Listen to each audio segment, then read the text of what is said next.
పరిశుద్ధులు ప్రియులైన దేవుని పిల్లలకి యేసుక్రీస్తు నామంలో శుభవందనాలు తెలియజేసుకుంటా ఉన్నాను. యెషయా గ్రంథం మనందరికీ తెలుసు, మినీ బైబిల్ అని కూడా అంటారు. అందులో కూడా యేసుక్రీస్తు మొదటి రాకడని గురించి ఉంటుంది, రెండవసారి ఆయన వచ్చినప్పుడు ఏం జరుగుతుందో కూడా ఎంతో స్పష్టంగా ఉంటుంది.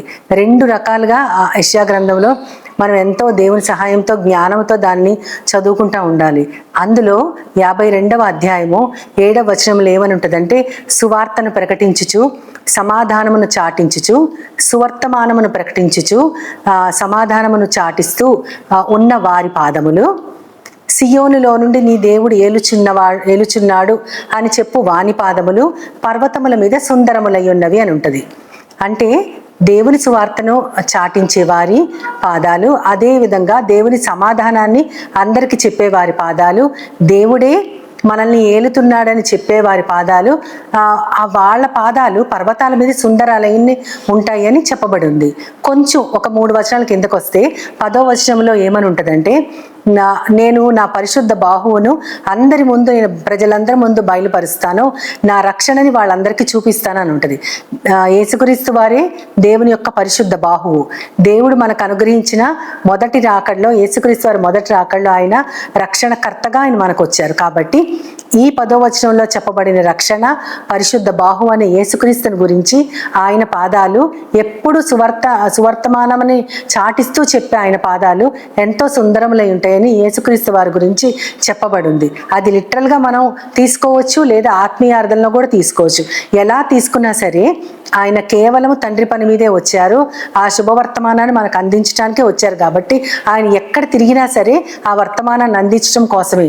ఆయన చిన్న రాజ్యమైన ఇశ్రాయేల్ రాజ్యం అంతా కూడా తన కాలినడకతో తిరుగుతూ ఆయన వర్తమానాన్ని అందించారు. ఆయనే రక్షకుడని అనేటటువంటి విషయాన్ని ఆయన నోటితో చెప్తూ ఎన్నో రకాలైనటువంటి అద్భుత క్రియలు చేస్తూ ప్రజలందరినీ కూడా రక్షణ వైపు నడిపించిన గొప్ప ప్రేమగల దేవుడు ఆయన. అయితే ఆయన గురించి కీర్తనాకారుడు 40వ కీర్తన 5వ వచనంలో ఆయన ఏమంటారు అంటే, నాశనకరమైన గుంటలో నుండి జిగటగల దొంగ ఊబి నుండి ఆయన నన్ను పైకెత్తెను, నా పాదములను ఆయన బండ మీద నిలిపి నా అడుగులను స్థిరపరచును అని చెప్తారు. అంటే నాశనకరమైన గుంట అంటే మనకు తెలుసు, అక్కడ లిటరల్గా ఆయన చెప్పట్లేదు, నిజంగా నాశనకరమైన గుంట కాదది. దావీదు గారు తన పరిస్థితుల్ని సీరియస్గా తీసుకోకుండా ఆయన యుద్ధానికి వెళ్ళవలసిన వాడు ఏ రకమైన పాపంలో పడిపోయారు, ఆ తర్వాత అది ఏ విధంగా నరహత్యకి దారి తీసింది, ఇవన్నీ మనకు తెలిసిన విషయాలే. అదే దానిని ఆయన ప్రస్తావిస్తూ, ఆ నాశనకరమైన గుంటలో నేను పడిపోయాను. జిగటగల దొంగ ఊబి అంటే, ఊబి అనేది ఒక్కోసారి పైకి కనపడచ్చు, కనపడకపోవచ్చు. ఇక్కడ చెప్పే దొంగ ఊబి ఏంటంటే పైకి కనపడకుండా ఉన్నదనమాట. అంటే ఆయన లోపల ఉన్నటువంటి ఆ స్వభావము పైకి వచ్చి దేవునికి ఇష్టం లేని విరుద్ధమైన మార్గంలో నడిచేటట్లు చేసింది. అలాగా ఆయన అందులో కూరుకుపోయినప్పుడు దేవుడే నన్ను పైకి ఎత్తారని చెప్తారు. ఎత్తడమే కాకుండా నా పాదాలని బండ మీద నిలిపారు, నా అడుగుల్ని స్థిరపరిచారు అని. పాదాలని బండ మీద నిలిపిన వెంటనే, ఒక ఊబిలోంచి మనిషిని లేపిన తర్వాత బండ మీద నిలబడిన వెంటనే వాళ్ళు నడవలేరు. అందుకని నా అడుగులు ఆయన స్థిరపరిచారు అని చెప్పారు. ఆయన శరీరంతో చేసిన పనికి ఆ కాన్సిక్వెన్సెస్ ఆయన అనుభవించిన తర్వాత ఎంతో పశ్చాత్తాపడుతూ స్థిరమైన దేవుని రక్షణ మార్గంలో ఆయన నడిచారు. ఆయన పరిశుద్ధాత్మని నా యొద్ద నుండి తీసివేయద్దు దేవా అని కూడా ఎంతో బాధపడుతూ ఆయన రాసిన కీర్తన కూడా మనందరికీ కూడా ఎంతో సుపరిచితం. కాబట్టి ఆయన నన్ను పైకెత్తారు, నా పాదాలు బండ మీద నిలిపారని చెప్తూ మళ్ళీ ఆయనే కీర్తనలు 119, 101వ వచనంలో ఏమంటారు అంటే, ఈ పాదాల గురించే చెప్తూ, నేను ఈ వాక్యాన్ని అనుసరిస్తూ నేను దుష్ట మార్గాలలో ఉండకుండా చెడు మార్గాల నుంచి నా పాదాలని తొలగించుకుంటున్నాను అని చెప్తారు. నీ మార్గాన్ని నేను అనుసరించాలంటే చెడు మార్గాలన్నిట్లోంచి నా పాదాలని నేను తొలగిస్తున్నాను అని చెప్తారు. అంటే దేవుడు ఆయన లేపారు, లేపిన తర్వాత మళ్ళీ ఆయన పక్క మార్గాలకు వెళ్ళిపోకుండా ఏ మార్గాలు తనను ఆకర్షించవచ్చో వాటన్నిటిలోంచి తన పాదాలని తొలగించుకుంటున్నాను అని ఆయన ఎంతో స్పష్టంగా చెప్పారు. అవి ఆయన ఏ విధంగా దేవుడు తన పాదాలని స్థిరంగా నిలబెట్టారు అని చెప్తున్నారు. యేసుక్రీస్తు వారి పాదాలు అయితే ఎంతో సుందరమైన పాదాలు. అయితే ఇవన్నీ మనం అలా ఉంచి మరి మన పాదాలు ఎలా ఉండాలో కూడా దేవుడు ఎంతో స్పష్టంగా చెప్పారు.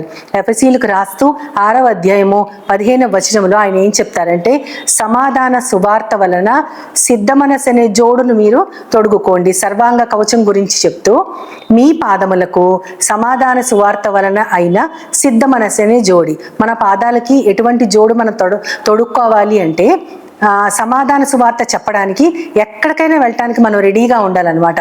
అలాంటి సిద్ధ మనస్సు మనకు ఉంటే గనక అటువంటి ఆ సిద్ధ మనసుని జోడుతో కంపేర్ చేశారు. యేసుక్రీస్తు వారు కూడా అంతే కదా. ఆయన పగలంతా తన తండ్రి పని చేస్తూ, రాత్రులు ప్రార్థన చేస్తూ, ఆత్మలో బలపడుతూ ఆయన అంత మొత్తం ఆ దేశమంతా తిరిగారు. ఆయన కాలినడకని ఆ పని చేశారు.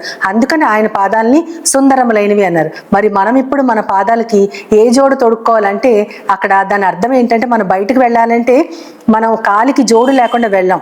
అంటే బయటకు వెళ్ళాలి అంటే మనము ఒకటే ఒక జోడు తొడుక్కోవాలి. అది సమాధాన సువార్త కోసం మనం అలాంటి జోడును తొడుక్కోవాలని దేవుడు ఆశపడుతున్నారు. మరి మనము దేవుని పాదాలని మనము ఒక మార్గంగా తీసుకుంటే మన అడుగులు జారిపోకుండా ఆయన బండ మీద నిలుపుతున్నారన్న దావీదు మహారాజు గారి మాట కూడా మనం నేర్చుకుంటే గనక మన పాదాలు ఆ సమాధాన సువార్త అనే జోడుని తొడుక్కోవడానికి సిద్ధంగా ఉంచుకోవడానికి దేవుని సహాయాన్ని మనం కోరుకుందాం. నీ చరణము కన్నా వేరే శరణము లేదు, పరలోకం కన్నా వేరే గమ్యం లేదు. నీ చరణము కన్నా వేరే శరణము లేదు. ఓ దేవాది దేవా, నా క్రీస్తు దేవా, నీ చరణము కన్నా వేరే శరణము లేదు. నీ రక్షణ మార్గంలో సంరక్షణ కోరితిని, నీ పదముల దరి చేరి నీ శాంతిని వెదకితిని. నీ రక్షణ మార్గంలో సంరక్షణ కోరితిని, నీ పదముల దరి చేరి నీ శాంతిని వెదకితిని. ఓ దేవాది దేవా, నా క్రీస్తు దేవా, నీ చరణము కన్నా వేరే శరణము లేదు. ఆ దేవుని పాదాలు పట్టుకుని మనము సమాధాన సువార్త వలన మనం ఏ జోడు తొడుక్కోవాలి అనేది ఆయన సహాయం చేయడానికి చిన్న ప్రార్థన చేద్దాం. ప్రేమ నమ్మకం గల నా ప్రియ పరమ తండ్రి, నీ పాదాలు ఎంతో సుందరములై ఉన్నాయని అని మేము తెలుసుకున్నాం ప్రభువా. దావీదు మహారాజు గారి పాదాలు జారకుండా స్థిరంగా నిలిపావు బండ మీద అని తెలుసుకున్నాం. మరి మేము ఇప్పుడైతే సమాధాన సువార్త వలన సిద్ధ మనసును జోడు తొడుక్కోవడానికి మేము ఎప్పుడు బయటకు వెళ్ళాలని సరే, ఎవరికైనా సరే సువార్త చెప్పకుండా తిరిగి రాకూడదనేటటువంటి నిశ్చయితను నాకు మాకందరికి ఇమ్మని నీ ప్రియ కుమారుడు నా ప్రియ ప్రభువైన యేసుక్రీస్తు ద్వారా కోరి ప్రార్థిస్తున్నాను పరమ తండ్రి. ఆమేన్, ఆమేన్, ఆమేన్. As Jesus now is always near, with open arms He's always